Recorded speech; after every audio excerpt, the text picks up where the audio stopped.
Hi everyone, this is Ken, TPG, the pageant guy. And today, I'm gonna share to you kung ano yung mga pinagdaanan ko na process bago ko makuha ang aking 10-year multiple entry US visa.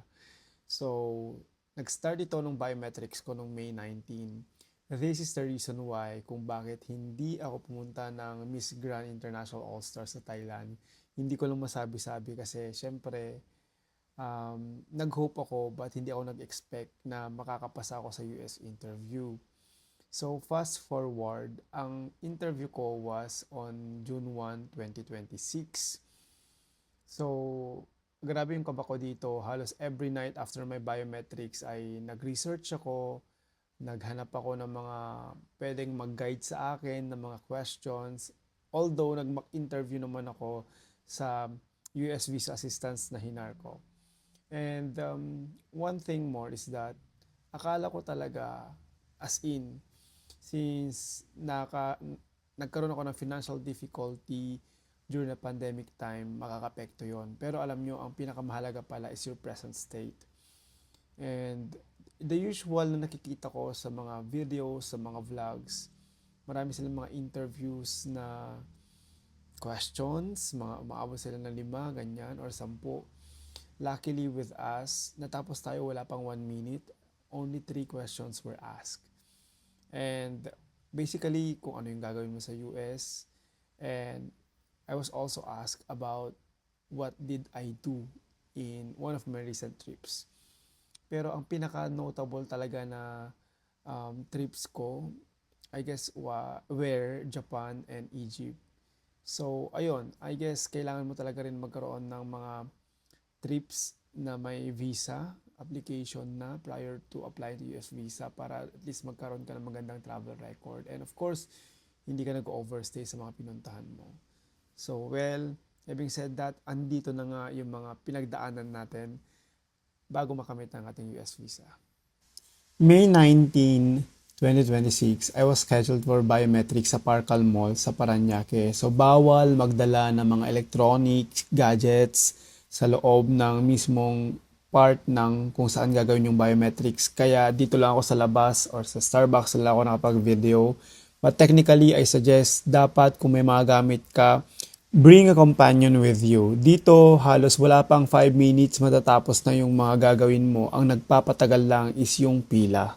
I suggest you arrive at Parcal Mall at least 30 minutes prior your schedule para hindi ka masingitan at para ma-accommodate ka kasi very strict sila sa time. After May 19, fast forward to June 1, 2026, minabuti ko kasi talaga na ma-interview agad ako after my biometrics para malaman ko agad kung ano yung gagawin ko, di ba? And eto na nga yung day of interview ko. Nag-prepare talaga ako sa mga questions sa possible. Nagdala ako ng mga documents, ng bank documents, ng corporate documents ng business. Lahat ng pwede kong documents na pwedeng dalhin, even with the titles of the condominiums and registration of the cars, dinala ko na. Ganun ka OA. Para just in case lang hanapan ako ng proof ng ownership ng assets, ganyan, prepared na. Sa interview, I suggest na be professional when it comes to your look. Hindi naman yung dress to kill. Enough na yung clean looking ka, yung mukha kang able, ganun, mukhang mabango, mukhang malinis. Basta magmukha ka lang na seryoso ka sa pagkuha ng US visa. Kasi karamihan naman na reject na nakita ko, may nakita pa ako na nakachinelas. Wag na wag yung gagawin yon. I arrive at US Embassy ng 1 hour kasama ko kapatid ko para tagahawak ng mga gamit ko bago ako makipila kasi bawal ang bag, bawal ang cellphone, bawal ang mga gadgets. So, eto nga, tumawid kami sa footbridge na nakikita ang Dolomite Beach. And grabe, pag tanaw mo doon, makikita mo yung pila ng mga hopefuls na makakuha ng US visa. Kailangan mong hanapin ang pila ng NIV or Non-Immigrant Visa kung ang ina-applyan mo ay B1 and B2. After ko makipila, syempre wala na akong gamit na phone, hindi ko na ma-record yung mga kaganapan. So pinaupo kami doon sa waiting area ng 9:30 a.m. kasi 9:30 yung schedule ko. And you have to arrive at the US Embassy at least 30 minutes prior your schedule kasi hindi ka napapapasukin pag late ka. Ganun sila ka-strict sa time. And pupunta ka sa first step, which is i-validate yung passport mo kung tugma ba sa'yo. And then, on the second step is magba-biometrics ka ulit. Sa first step pala, Pilipino yung gagawa nun. And the second step, parang foreigners na yung mga gagawa nun, Americans na. And the third step is yung interview mo na. Well, I know na medyo quite weird pero marami na akong narinig and marami akong nakita na videos na nagsasabi na they have already done yung background check mo prior pa ng schedule mo. So once na nagsinungaling ka, mahuhuli ka sa interview. So I suggest that you be honest. You should be honest during the time na ini-interview ka kasi confirmation na lang talaga yon kung ano yung mga totoo na details mo. Kung halimbawa, meron silang nakita na immigration violation, expect mo talaga na magiging negative impact sa'yo yon. What are those violations? Nag-overstay ka. Kung halimbawa, tourist lang yung visa mo prior sa pinuntahan mong bansa pero nag-overstay ka, nag-work ka doon, hindi ka properly documented, red flag yon. And guys, tatanungin na rin pala sa inyo bago magsimula yung formal interview nyo kung nakaranas ka ba ng harm dito sa bansa and kung natatakot ka bang bumalik dito sa bansa. Kapag sumagot kayo ng yes sa dalawang question na yon, automatic denied na kayo. So make sure na no or make sure naman talaga na hindi nyo balak talaga na magtago sa US, 'di ba? And then what were my interview questions? Yung interview questions ko, well, I can divulge everything talaga. I mean, syempre confidentiality pa rin yun, no? Tinanong lang nila kung bakit ako pupunta ng US. So, sinabi ko na pupunta ako doon sa isang state for tourism. And then, tinanong ako about sa mga recent trips ko.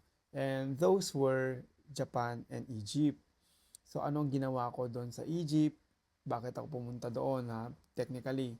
And ano yung sa Japan naman, kailan ako huling pumunta ng Japan? And then, hindi pa ako natatapos doon sa sinasabi ko. And then, sabi ng officer, okay, your visa is approved. And yung officer na nag-interview sa akin is mukhang Asian. Mukhang Asian pero American. Basta, mahirap i-explain. And ewan ko kung nagkataon lang kasi ang dami nagsasabi na maswerteng window is window 28. In window 28 ako na-interview. So, learning sometimes kasi yung mga papeles na yan, hindi na talaga kailangan kasi na-research ka na nila. Pero magdala ka pa rin. And wag nyo daw, kasi yun yung sabi ng iba wag nyo daw ipipilit na tignan yung documents ninyo. Let them ask for it. Pag hindi hiningi, edi good. Pag hiningi, ibigay mo. And pag hiningian ka ng document, dapat naka-arrange sa envelope mo. Ganun ginawa ko naka-arrange sa envelope ko, may label. Para kung hingin sa akin, pull out lang, papakita ko na. So happened that I'm just so blessed na hindi ko na kinakailangan pang ipakita ko kahit anong document. So ayun, approve tayo ng multiple entry visa ng 10 years validity. Sa makakapanood ng video ito, lalo na sa mga nagpe-prepare for their US visa interview, I am wishing you the best of luck and sana, again be factual, sabihin mo lang yung totoo and be relaxed, be calm.